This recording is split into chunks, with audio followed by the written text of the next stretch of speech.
Can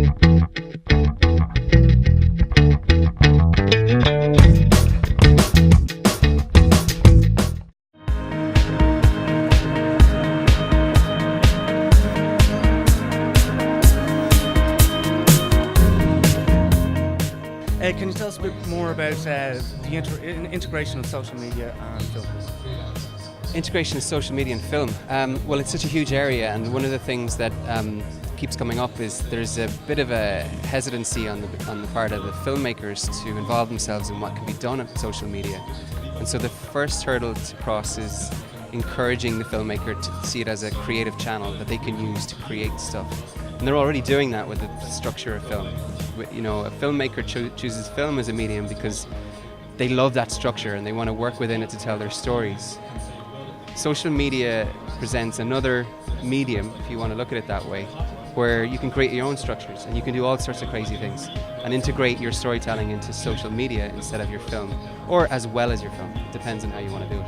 And you mentioned in particular Jason Silva's films, so why do you like them so much? Well, I love Jason Silva, and I was even afraid to show his film because I love Jason Silva's stuff so much. He is a very, very smart guy that has chosen film as his medium in a time when people are saying film is dying out. And he's choosing it because he sees his films as philosophical shots of espresso. So he can tell before he even makes these movies that these ideas that he's talking about in his movies are going to spread. He's using the fact that social networks are where ideas have sex to spread his ideas so quickly, so much more quickly than he could with anything else. And you mentioned as well crowdsourcing films coming from that perspective. How important is that sort of? Do you like that sort of thing?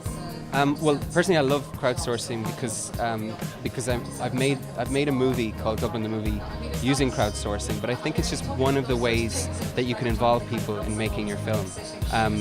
When you fund your film through something like Kickstarter, you've got to let people know what you're trying to do so that they can get behind you and fund your movie. And you see a lot of movies being funded that way now on Kickstarter.